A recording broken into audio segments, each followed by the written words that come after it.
Hi, welcome to the Pursuit of Truth. So I thought I'd do a quick one. Sorry, that's the watch. I thought I didn't have time enough to talk more of the things that I wanted to say about the Michael Rosen one, which I thought was. I've put it in the companion of the Pursuit of Truth, and I put the link of him. He put on a website. Was it Apples and Snakes or something like that? Where he detailed everything and in so much detail and all the things that most people don't detail. And it was really quite interesting to hear, and it rang a lot of bells in me. And when he talked about when they brought the body back, and just the quiet of when someone's gone.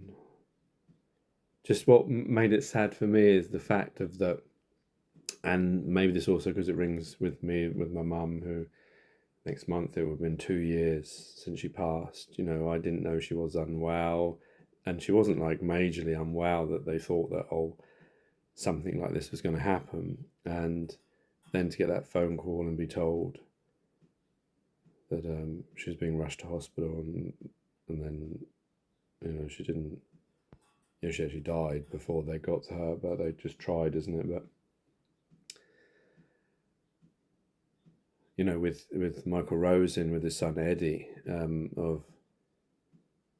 of sighing when he woke him up to go to the toilet in the middle of the night, and that being the last time that he was alive that he heard. And even though he didn't say anything, all he heard was, the footsteps, I guess, that woke him up. And the fact that he was upset with that because he had to go somewhere early in the morning. Because the thing is, you don't know when that moment is going to be. And then you're going to kick yourself when, because like he said, he wished why he didn't come and get him, because he found that he vomited in the toilet. And just that idea that he was next door to him and all he thought it was just normal cold. I mean, I know that the twins, they've had colds, and I really worry when they have colds. Or like Alina, recently, she was waking up and like not struggling to breathe, but it was a little bit more difficult because of the phlegm. And I think it made her a little bit anxious because, when you wake up with it, maybe she swallowed and it went there, but then she was fine. But just now thinking about how meningitis, and there was this case recently that started all this off again of meningitis B of a student. When I saw on the story, it was 13 hours from initial symptoms and then dead. And that fact that you could be lying, sleeping, and the person is dying. I think it's also because of the age. I mean, I'll have said many times on the Pursuit of Truth, but I've always thought a lot about death, and my poems are full of it. I'm Shakespearean in that way, but that's the only connection. But yeah, as you get older, maybe that's now making me, like I was saying about when I make these things, who do I really make them for? Because when you're young, you make them because you want to keep the memories, isn't it? But as you get older, it's like, well, now I know that what's the point, because I'm going to die and I can't take it with me. And so when I'm making all these videos, I'm not going to be able to see them all. But then, of course, it's, for my kids, because I want them to have what I don't have. Like now, when I'm thinking about my mum, I wish I could go back and look at videos, and there may be some 8mm video or something like that, or just photos, but nothing like the same amount that my kids will be able to look back. And also, like with this YouTube, and even the diary, sort of video diaries I do, that they'll be able to see more and know my mind more, and see, when they were young and how things were, all the things they forgot, and now they can see them, and all the love that there was there. But yeah, the other day I was thinking, and this is the bit I didn't get into that I wanted to, is that I was upstairs, and I think Aidan was downstairs on the computer, and Alina and Mummy, and they were like, I don't know what they're doing, making noise, having fun or something. And I just then thought about, and I think I've mentioned this before, this idea of that if I was dead at that moment, and then that's how it would continue to be, I wouldn't be there, but they would carry on having that fun, because that's the inevitability of death, is that the people who survive, it carries on for them, even if they have heartache and this, that, and the other. And then like, I think about my mum as like, she's not here anymore. It's like,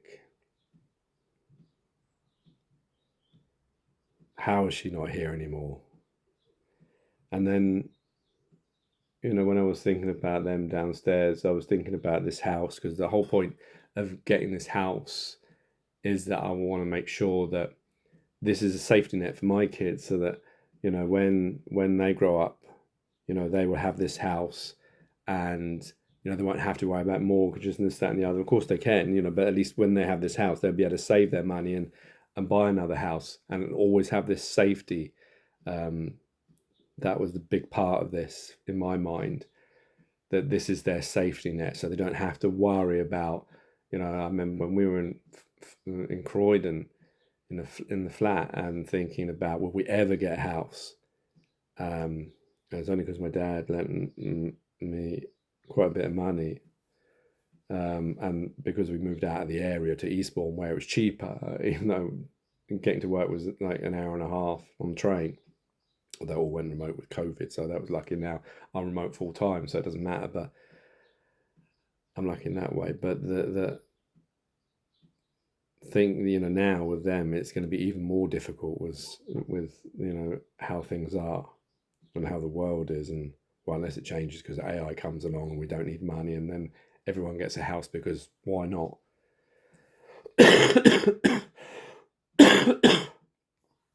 So yeah, I was thinking about that, and thinking about the inevitability of time. I am definitely going to die. We're all going to die, isn't it? And I'm in this house walking around now. I'm making this video when I'm alive, but there'll be a time when I'm dead, and they will grow up and they will walk around the same house that I was walking around. I was thinking about this, if Aidan, say, as it were, is grown up when I've passed, coming into the bedroom where when I was sitting actually there, thinking about how him looking at that area, and obviously it'd be completely different, but thinking about him looking at that area, thinking that's where my dad used to be, typing away, earning a living. When I used to come home from school, I would come to him and kiss him.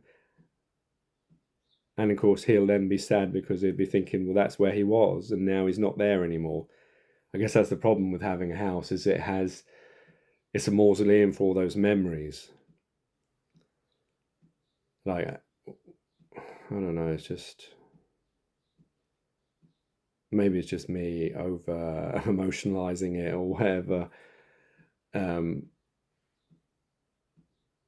But just thinking about that idea of ghosts in time walking around each other, and how that is the inevitability, because that will happen to us all. We all will be those ghosts, those memories. And like, I don't know. But then again, when I think about it, I walk around, I go, I haven't been much to Portsmouth, but obviously I do think about my mum, but I don't see it in the same way. So maybe I'm just thinking of this thing, and when they're actually older and they're walking around, they're not even thinking about me sitting there typing away, or when he's a little boy, this was the house he grew up in. And then how, but what sort of makes me sad is that idea of being robbed of that, like, now everything's so nice, we're all alive, we're all having fun, there's all this love, and all these memories are being created. But as we grow older, there'll be one day when we're not anymore, and those are all gone, and they're just distant memories. I don't know, it just feels, it's so sad, isn't it? That's the sadness of existence, of living, is that aspect of it, the death. And I don't know if I'm explaining it right, but that's what I feel a lot, is that in that moment I'm thinking about the future as if I'm looking back and seeing that, because there will be a time when I'm old. Maybe I'll be in a care home, or maybe I'll just, be sitting on the sofa and suddenly die, and then that's it.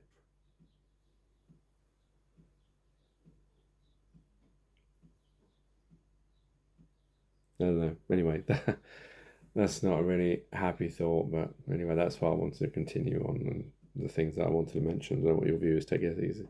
God bless and peace.